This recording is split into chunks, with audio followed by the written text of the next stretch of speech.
थोड़ी देर तक तो मैं उसकी हरकत का इंतजार करता रहा, लेकिन ऐसा लग रहा था जैसे वह गहरी नींद में सो रही है। फिर मुझ में और भी ज्यादा हिम्मत आ गई। उसने अपने ऊपर चादर ली हुई थी, पर मैं चादर के ऊपर से ही हाथ लगा रहा था। 15 मिनट तक मैं ऐसे ही चादर के ऊपर से हाथ लगाता रहा, लेकिन उसने कोई इशारा नहीं किया। कमरे में एक तो बहुत अंधेरा था और बाहर से तेज बारिश की आवाज का शोर था।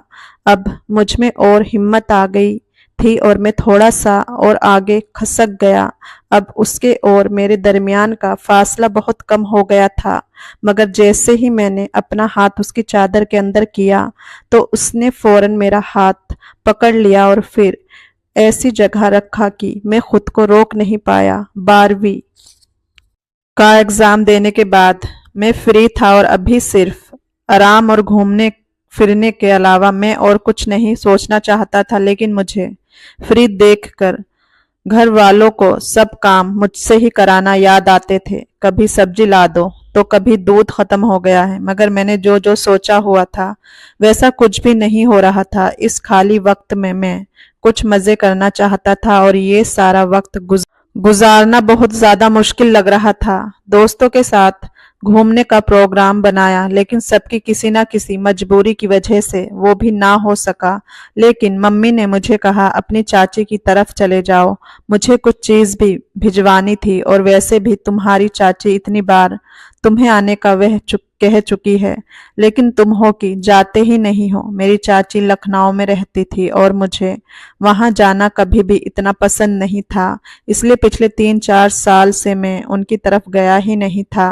वैसे तो मैं इनकार कर देता, लेकिन फिर मैंने सोचा कि घर पर रहने से तो अच्छा है कि चाची के घर ही चला जाऊं, वहां थोड़ा मेरा वक्त भी गुजर जाएगा, वरना घर पड़े पड़े मेरी सारी छुट्टियां बेकार हो जाएंगी। 2 दिन के बाद मैं चाची के घर के लिए रवाना हो गया। चाची का घर लखनऊ के एक छोटे से इलाके में था। चाची मुझे देखकर बहुत खुश हो गई। मेरी चाची के 2 बच्चे थे, लड़की बड़ी थी और लड़का छोटा था। दोनों ही स्कूल गए थे और चाचा भी घर पर नहीं थे। चाची ने बताया कि तुम्हारे चाचा का दूसरे शहर में तबादला हो गया, इसलिए वह सिर्फ हफ्ते में एक ही दिन आते हैं। खाने पीने से फ्री होकर मैं वक्त गुजारने के लिए छत पर चला गया। छत पर काफी खुला सहन और एक तरफ 2 कमरे थे, जिसमें से एक स्टोर रूम बनाया हुआ था और दूसरे कमरे की हालत से लगता था कि इसको कभी कभार सोने के लिए इस्तेमाल किया जाता है। उस कमरे में एक छोटा सा पलंग बिछा हुआ था और उस पलंग के दोनों तरफ बिस्तर लगे हुए थे। सहन के एक तरफ एक छोटा सा वॉशरूम था, जिसकी हालत से लगता था कि वह बहुत ही कम इस्तेमाल में आता है। मैं छत की दीवारों से ताक झांक करके मोहल्ले का जायजा लिया, लेकिन कोई इंटरेस्टिंग चीज नजर नहीं आई। मैं नीचे आकर चाची के साथ बातों में बिजी हो गया। थोड़ी देर बाद बाहर का दरवाजा खुला और स्कूल यूनिफॉर्म में एक गोरी खूबसूरत लड़की घर में दाखिल हुई। उसके आने के अंदाजे से मुझे मालूम हो गया कि ये चाची की बेटी ही है। अगर कहीं और देखा होता तो शायद ना पहचान सकता, क्योंकि वह बिल्कुल बदल चुकी थी। रंगत दूध जैसी सफेद थी, बेदाग चेहरा, लंबे घने बाल जिनको उसने चोटी की सूरत में बांधा हुआ था। धूप की वजह से उसका सफेद रंग में सुर्खी आ रही थी। उसने आकर मुझे प्रणाम किया, जिसका मैं अच्छे अंदाज में जवाब दिया, लेकिन उसने कोई खास रिस्पॉन्स नहीं दिखाया और अंदर कमरे की तरफ चली गई। कपड़े बदलने और खाना खाने के बाद वह अपनी पढ़ाई में बिजी हो गई। मैं उससे पढ़ाई की बातें करने लगा, वह मेरी बातों का बेरुखी से जवाब दे रही थी। उसके अलावा और कोई बात नहीं कर रही थी। मेरे पूछने पर उसने बताया कि वह 9वीं क्लास में पढ़ रही है और आजकल उसके स्कूल में टेस्ट चल रहे हैं। मैं चाची और उनके बेटे से बातें में लग गया, लेकिन मेरा जहन बार बार उसकी तरफ ही जा रहा था। वह मुझे जितना इग्नोर कर रही थी, मैं उतना ही उसके पास जाने के लिए बहाने तलाश कर रहा था। मेरे जहन में उसके बारे में कोई गलत सोच नहीं थी, लेकिन फिर भी मैं उसकी तरफ देख रहा था और चाहता था कि वह मुझसे बातें करे, लेकिन वह अपनी पढ़ाई में मगन थी और ऐसे शो कर रही थी जैसे मैं वहां मौजूद ही नहीं हूँ। रात को सब लोग छत पर सोते थे, मेरे लिए भी। चाची ने एक साइड पर चरपाई पर बिस्तर बिछा दिया। वह चाची के करीब वाली चरपाई पर सो रही थी। सब सो चुके थे लेकिन मैं उसी के बारे में सोच रहा था। घर से तो मैं सिर्फ 2 दिन ही चाची के घर रहने का सोच कर आया था, लेकिन अब मेरा उसकी वजह से जाने का दिल नहीं कर रहा था। सब लोग सो चुके थे और मैं लेटा हुआ दूर से उसको देख रहा था, जो कि रात के अंधेरे में मुझे नजर तो आ नहीं रही थी, लेकिन फिर भी उसकी तरफ देखकर मुझे सुकून मिल रहा था। न जाने रात के कौन से पहर मुझे नींद आई। सुबह चाची के जगाने पर आंख खुली तो सबसे पहले मैं उसको ही देखने लगा, लेकिन तब तक वह शायद स्कूल जा चुकी थी। सारा दिन उसकी वापसी का इंतजार करता रहा, लेकिन वापस आकर उसने कल वाली रूटीन जारी रखी। फिर मैं अपने चाची के बेटे के, जिसका नाम करण था, उसके साथ बाजार चला गया और उसको कुछ चीज मैंने लेकर दी। मैंने वहां से उसके लिए भी एक चॉकलेट खरीद ली। घर आकर मैंने उसको चॉकलेट दी, लेकिन उसने ये कहकर इनकार कर दिया कि मुझे चॉकलेट पसंद नहीं है और दोबारा अपनी पढ़ाई में बिजी हो गई। वह मुझसे जितना अजनबी वाला बर्ताव कर रही थी, मुझ में और ज्यादा कशिश हो रही थी। करण मुझे बाहर जाने का कहता, लेकिन मेरा उसके सामने से हटने का दिल भी नहीं करता था। बस दिल करता हर वक्त उसी को देखता रहूं। इस रात भी हम सब छत पर सो रहे थे। अचानक बारिश शुरू हो गई और चाची ने मुझे कहा कि अंदर कमरे में जाकर सो जाओ। लाइट न होने की वजह से कमरे में बहुत अंधेरा था। मैं धीरे से टटोलते हुए बैठ के एक साइड पर दीवार की साइड लेट गया। मुझे लेटते ही नींद आ गई। थोड़ी देर बाद बादल गरजने की वजह से मेरी आंख खुली तो मुझे महसूस हुआ कि मेरे बाजू में कोई और भी लेटा हुआ है और लाइट भी अभी तक नहीं आई थी और कमरे में बेहद अंधेरा था। मेरे ख्याल से करण मेरे साथ आकर लेट गया होगा। उस वक्त आसमानी बिजली चमकी, जिससे कमरे में थोड़ी सी रोशनी हुई और मैंने देखा कि मेरे साथ करण नहीं बल्कि उसकी बहन लेटी हुई है। मेरी तो सांस ही रुक गई और मुझे ऐसा लग रहा था जैसे मेरे अंदर जान ही ना हो। उसको अपने इतने करीब सोते हुए देखकर तो मैं अपना होश खो बैठा। मैं उसकी तरफ करवट लेकर लेटा हुआ था। जैसे ही कोई हरकत की तो जान निकल जाएगी। मैं काफी देर तक उसी हालत लेटा रहा। थोड़ी देर में कुछ नॉर्मल हुआ तो दिल उसको छूने को किया, लेकिन मुझे डर लग रहा था कि अगर उसकी आंख खुल गई तो कहीं कोई मसला ना हो जाए। मुझे अंदाजा हो गया था कि कमरे में अंधेरे की वजह से वह यहाँ आकर लेट गई है। अगर उसको मालूम होता तो वह कभी भी यहाँ ना लेटती। मेरी किसी भी किस्म की हरकत करने से पहले ये समझना जरूरी था कि वह गलती से यहाँ लेटी है या जानबूझकर। मैं नींद में करवट लेने के अंदाज में अपना हाथ उसके बाजू पर इस तरह रखा कि उसकी आंख खुल जाए। मेरे हाथ ने जैसे ही उसको छुआ तो मेरे अंदर जैसे एक अजीब सा करंट लगा हो। उसके बाजू किसी रेशमी तकिए की तरह नरम था। मेरे प्लान के मुताबिक मेरा हाथ लगने से उसकी आंख खुल गई तो फौरन उसने मेरे हाथ पीछे किया और उठकर बैठ गई और अंधेरे में ही गौर से मेरी तरफ देखने लगी, जैसे यह अंदाजा लगाने की कोशिश कर रही हो कि उसके साथ कौन सो रहा है। मैं ऐसे शो कर रहा था जैसे गहरी नींद में हूं और मुझे आसपास दुनिया की कोई खबर नहीं है।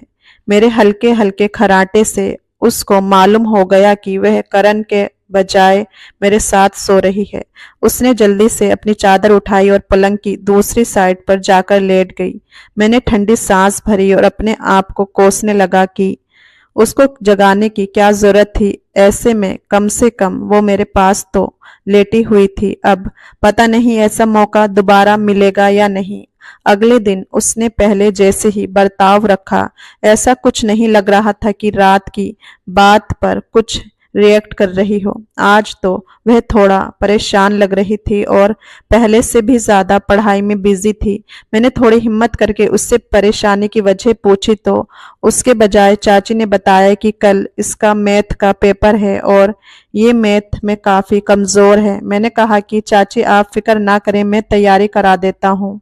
ये सुनकर उसको कुछ तसल्ली हुई। मैं देर रात तक उसके साथ बैठकर मैथ की तैयारी कराई। इस दौरान काफी बार मेरा हाथ उसके हाथ को छुआ तो जैसे करंट सा लग गया था। उसके बाद वह मेरे साथ कुछ हद तक फ्रैंक हो गई थी। अब अगले दिन पेपर देकर आई तो काफी खुश लग रही थी। मेरे पूछने पर उसने बताया कि पेपर बहुत अच्छा गया है और आज मेरे पेपर भी खत्म हो गए हैं। फिर उसने मुझसे हाथ मिलाकर मेरा शुक्रिया अदा किया और कहा, आपकी वजह से मेरा पेपर अच्छा गया है। उसका नाजुक हाथ अपने हाथ में लेकर मैं तो अपने आप से ही बेगाना हो गया था। उसके बाद तो मैंने उसका बिल्कुल ही अलग रूप देखा। वह मुझसे बहुत ही फ्री हो गई थी और अगले 2 दिन हम लोगों ने खूब गपशप की। इस रात को सोते ही फिर से बारिश हो गई और चाची ने आज भी मुझे अंदर जाकर सोने को कहा था। मैं कमरे में बेड की दूसरी साइड पर आकर सो गया जहां करण सोया हुआ था। थोड़ी देर के बाद मेरी आंख खुली। कमरे में अंधेरा था। उस वक्त बिजली चमकी और उस चंद सेकंड की रोशनी में मुझे लगा कि मेरे साथ करण के बजाय वही सो रही है। मैं तो जैसे शॉक्ड हो गया। थोड़ी देर ऐसे ही लेटे रहने के बाद मैंने सोचा उस दिन की तरह इसको फिर जगा दूं, वरना लाइट आने पर या सुबह उठने पर चाची ने देख लिया तो पता नहीं क्या समझेंगी। मैं अपना हाथ उसके बाजू पर इस तरह मारा जैसे कि नींद में लग गया हो। वह उठी और बैठकर गौर से मेरी तरफ देखने लगी और फिर दोबारा वहीं पर लेट गई। मगर मैं अभी भी लेटा रहा और सोने की एक्टिंग जारी रखी।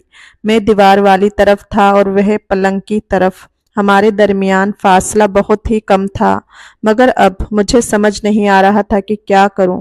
मैंने सोचा कि उठकर दूसरी तरफ सो जाऊं, लेकिन फिर वही लेटा रहा। 10-15 मिनट तक ऐसे ही लेटा रहा। फिर थोड़ी हिम्मत करके अपना हाथ आगे बढ़ाया और उसकी कमर पर रख दिया। हाथ रखते ही जैसे मुझे न जाने क्या होने लगा। थोड़ी देर तक उसकी किसी हरकत का इंतजार करता रहा, लेकिन ऐसा लग रहा था कि जैसे वह गहरी नींद में सो रही है। फिर मुझ में और हिम्मत आ गई। उसने अपने ऊपर चादर ओढ़ी हुई थी और मैं चादर के ऊपर से हाथ फेर रहा था। 15 मिनट तक मैं ऐसे ही चादर के ऊपर से हाथ फेरता रहा, लेकिन उसने कोई रिस्पॉन्स नहीं दिया। कमरे में एक तो बहुत अंधेरा था और बाहर से तेज बारिश की आवाज का शोर था। अब मुझ में और हिम्मत आ गई और मैं थोड़ा और आगे को सरक का। अब उसके और मेरे दरमियान का फासला बहुत कम हो गया था, मगर जैसे ही मैंने अपना हाथ उसके चादर के अंदर किया तो उसने फौरन से मेरा हाथ पकड़ लिया। मेरी तो जैसे जान ही निकल गई, मगर मैंने कोई हरकत नहीं की और मैं यूं ही लेटा रहा। मगर अभी तक उसने मेरा हाथ पकड़ा हुआ था। फिर वह सीधी होकर लेटी और मेरे हाथ को अपने हाथों में ही रखा। उसके ऐसा करने से तो मेरे पूरे वजूद में सनसनी फैल गई और मेरे दिल की धड़कन तेज होने लगी, मगर वह अभी कोई हरकत नहीं की थी। थोड़ी देर तक तो वह मेरा हाथ यूं ही अपने हाथ में रखी रही। फिर मेरे करीब होकर आहिस्ता से कान में कहने लगी, मैं साथ वाले स्टोर में जा रही हूँ, थोड़ी देर के बाद वहां पर आ जाना। इतना कहकर वह पीछे हुई और बैठकर चारों तरफ का जायजा लेने लगी। फिर वह उठकर कमरे से बाहर चली गई। उसकी ये बात सुनकर तो मैं पूरी तरह से अपने होश खो बैठा और सोचने लगा कि जो लड़की मुझसे बात तक नहीं करती थी वह मुझे इस रात अकेले में मिलने का कह रही है। खैर, लाइट अभी तक नहीं आई थी और चाची खर्राटे लेते हुए सो रही थी। फिर मैं उठा और कमरे से बाहर आ गया, मगर अंधेरे की वजह से मुझे कुछ नजर नहीं आ रहा था। मैं धीरे धीरे चेक करते हुए स्टोर रूम की तरफ जाने लगा। अभी मैं स्टोर रूम के अंदर गया ही था कि उसने मुझे पकड़कर अपने साथ लगा लिया। वह दरवाजे पर ही खड़ी मेरा बेसब्री से इंतजार कर रही थी। फिर वह अपने प्यार का इजहार की। 23 दिनों में हमें एक दूसरे से प्यार हो गया था, लेकिन जब मैं अपने घर के लिए जाने लगा तो उसकी आंखों में आंसू थे। मैंने उसके करीब आकर कहा कि ये मत समझना कि मैंने तुम्हारे साथ सिर्फ टाइम पास किया है, मुझे तुमसे मोहब्बत हो गई है और घर पहुंचकर मैं मम्मी को रिश्ते के लिए तुम्हारे घर भेजूंगा। इतना सुनकर उसने अपनी नजर शर्म से नीचे झुका ली। मैंने उसके आंसुओं को साफ किया और घर के लिए निकल गया। घर पहुंचकर अपनी मम्मी पापा को रिश्ते के लिए भेज दिया। मेरे मम्मी पापा को भी कोई ऐतराज नहीं था। फिर मेरी चाची ने भी मंजूरी दे दी और इस तरह से हमारी शादी हो गई। दोस्तों, कहानी पसंद आई हो तो लाइक, शेयर और चैनल को सब्सक्राइब जरूर करें। फिर मिलेंगे एक नई और दिलचस्प कहानी में। धन्यवाद।